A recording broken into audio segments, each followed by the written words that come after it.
Okay, in this problem I'm going to look at problem 3 in the homework, which concerns the function f of x equals x cubed plus x squared. And so let me plot this function over here.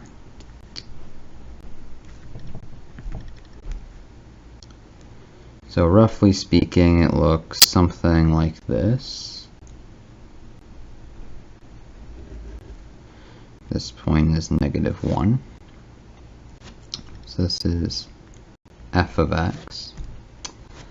And so the first part of this problem asks us to look at the function f of x minus 1. So to find a formula for this, we just plug x minus 1 into this, which gives us x minus 1 cubed plus x minus 1 squared. Now you can either multiply this out through brute force or use some quicker method like binomial theorem or Pascal's triangle. And either way you do it, you can find this is equal to x cubed minus 3x squared plus 3x minus 1 plus x squared minus 2x plus 1. And then if you simplify that a bit, you'll get x cubed minus 2x squared plus x plus 1. So this is our formula for f of x minus 1. And if you go to plot this function, what you'll see is that it looks a lot like the original function f of x, but it's shifted to the right by 1 unit. So if this is 1, then what you'll see is that the function will roughly look like this. So this is f of x minus 1. So we took the graph and shifted it right by 1.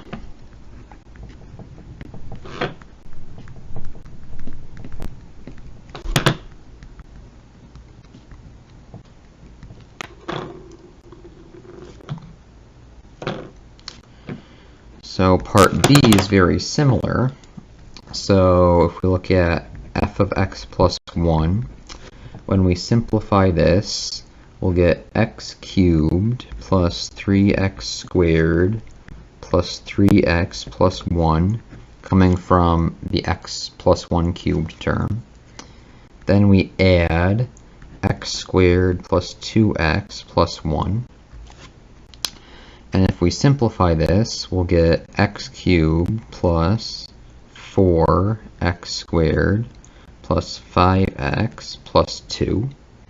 So this is our equation. And if we look at the graph of this, you'll see that it looks something like the following.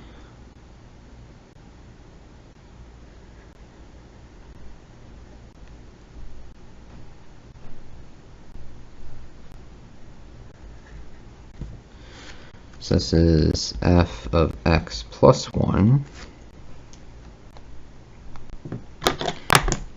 And so the graph is shifted left by 1.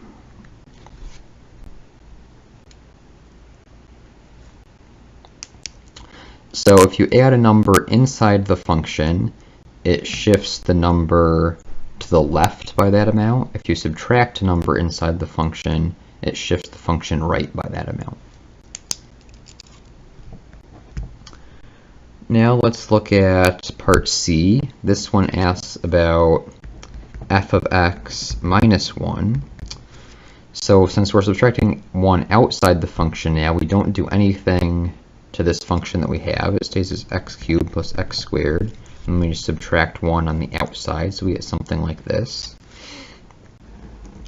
If I redraw my original function over here, then it looked something like this.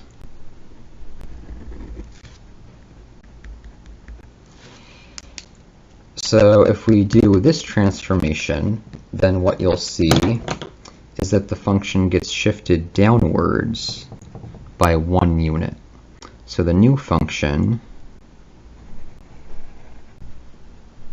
ends up looking something like this.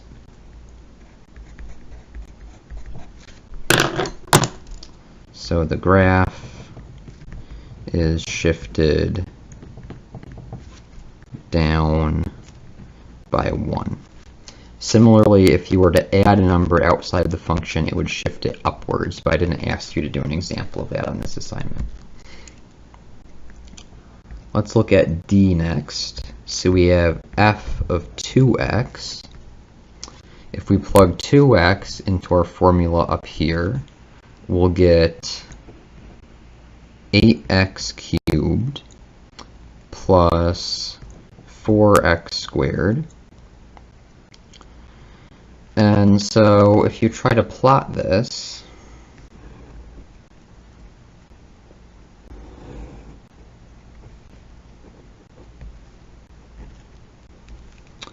let's redraw our original function.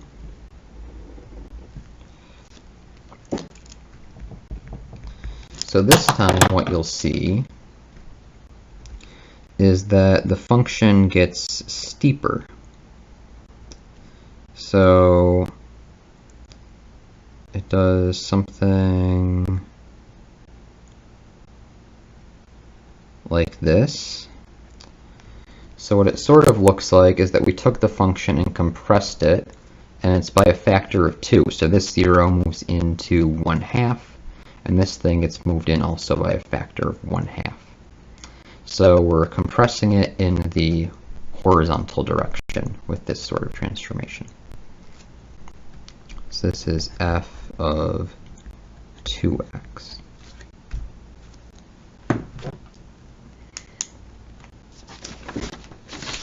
Okay, now let's look at E.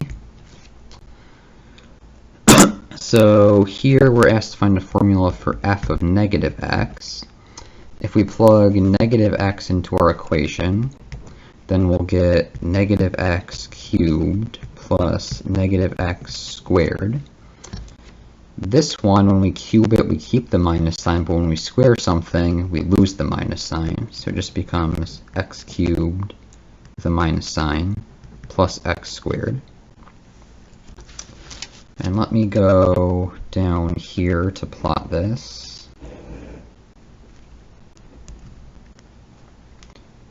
So if I graph my original function again, looks something like this. So now what you'll find if you try to plot f of negative x is that the function gets reflected across the y-axis. So the new function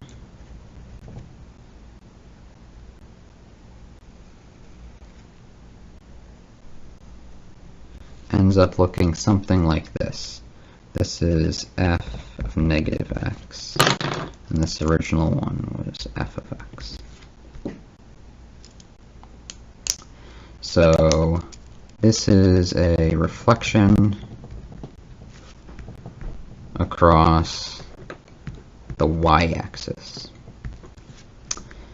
And so for the last part of this problem, we're asked to look at negative f of x. So this time the negative's on the outside, so we take our formula for f of x, which was x cubed plus x squared, multiply by negative 1, which gives us negative x cubed minus x squared. And if we look at a graph of that,